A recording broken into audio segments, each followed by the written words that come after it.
Saya tunjuk macam mana susahnya ayah cari duit. Tapi lagi susah bukan memberi anak isteri makan. Lebih susah nak membawa anak-anak bebas daripada api neraka Allah. Itu lagi susah. Bukan senang. Kerana ia tanggungjawab ayah secara khusus laki-laki.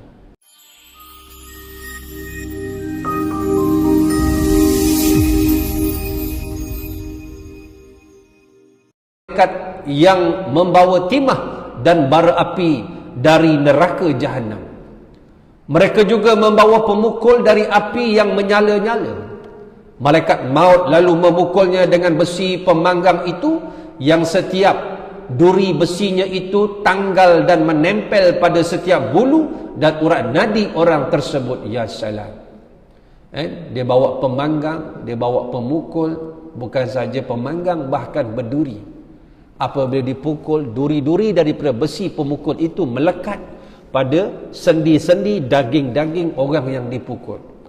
Lalu malaikat maut kemudian melipatnya dengan melekat dan mencabut nyawanya dari kuku-kuku kakinya. Dia lantas mencampakkan nyawa itu di tumitnya. Orang itu pun merasa sakratul maut yang sangat mengerikan. Memang layaklah dia tak boleh nak mengucap. Orang yang jahat. 3 benda yang cukup menakutkan: melihat malaikat, sakratul maut, su'ul khatimah. Memang tak boleh mengucap.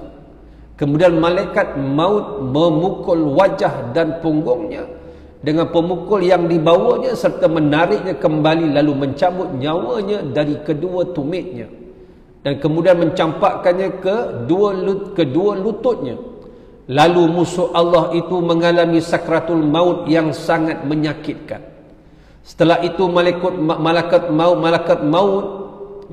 maut memukul wajah dan punggungnya dengan pemukulnya hingga nyawanya sampai di pinggang, dada dan lehernya. Kemudian malaikat maut menyiramkan timah dan bara api di bawah dagunya. Setelah itu dia mengatakan, keluarlah wahai jiwa terlaknat menuju angin yang panas dan air yang panas mendidih serta dalam naungan asap yang hitam, tidak ada kesejukan dan tidak pula menyenangkan. Ini belum lagi mati ketika nak mati, sakarat. Memanglah melolong-lolong, memang menjerit-jerit dalam keadaan yang memerlukan talian-talian hayat. Sebab itu kita ni sahabat-sahabat, mati kita tak tahu, tetapi merancang mati kita tahu. Sebab tu merancang mati ini benda yang kita kena rancang sebelum dari kahwin lagi. Bermula kita akil balik dulu, kita dah merancang-rancang cari pasangan hidup yang soleh dan soleha. Ada anak didik dengan cara yang soleh dan soleha. Saat lagi nanti pukul 9 saya ada program Anakku Syurgaku, saya buat live. Tuan-tuan boleh share dalam page Geng Ustaz Cintakan Ulama. Saya ada perbentangan slide. Benda ni untuk sekolah seriti ibu bapa, tapi boleh share sebab dia parenting.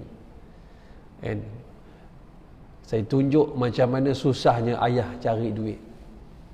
Tapi lagi susah bukan memberi anak isteri makan. Lebih susah nak membawa anak-anak bebas daripada api neraka Allah. Itu lagi susah. Bukan senang. Kerana ia tanggungjawab ayah secara khusus laki-laki. Ya ayyuhalladzina amanu qu anfusakum wa ahlikum nara. Wahai orang-orang yang beriman, selamatkanlah diri kamu dan kaum keluarga kamu. Sebab tu benda yang begitu dahsyat ini di hadapan orang yang mati, dia perlu kepada talian-talian hayat.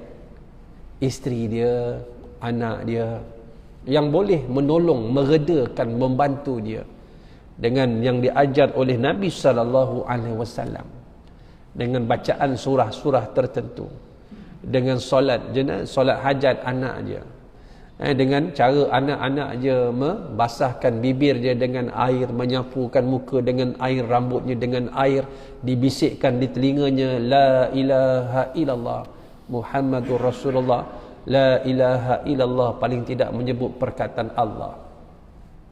Lalu jika malaikat maut mencabut rohnya, roh itu berkata kepada jasad, semoga Allah membalasnya dengan keburukan kepadamu, kerana denganku engkau selalu cepat berbuat maksiat kepada Allah Subhanahu wa ta'ala. Tetapi sangat lambat berbuat taat kepadanya, sesungguhnya engkau telah hancur binasa. Jasad itu pun mengatakan hal yang sama kepada roh tersebut. Seluruh tanah yang dipijaknya ketika berbuat maksiat kepada Allah Subhanahu wa ta'ala melaknatnya.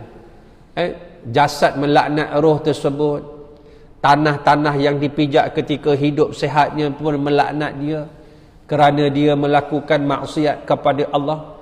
Kemudian bala tentera iblis berangkat menuju kepadanya. Ini penting, ni kita kena ada anak-anak yang membisikkan ke telinga kita kalimah Allah, kalimatut thayyibah.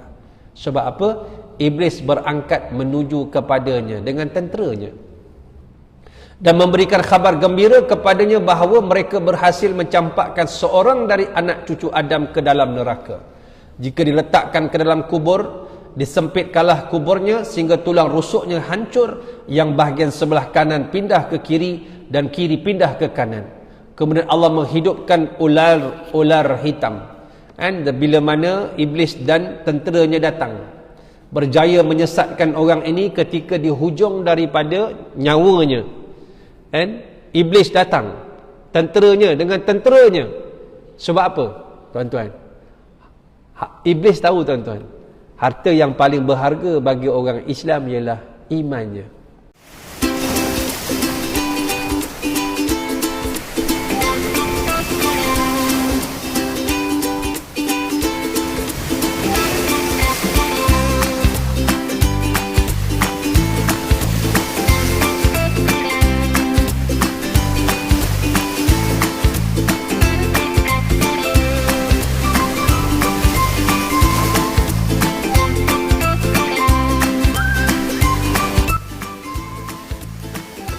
Kepada semua para penyumbang, syukran jazilan katsira, jazakallahu khairal jazak.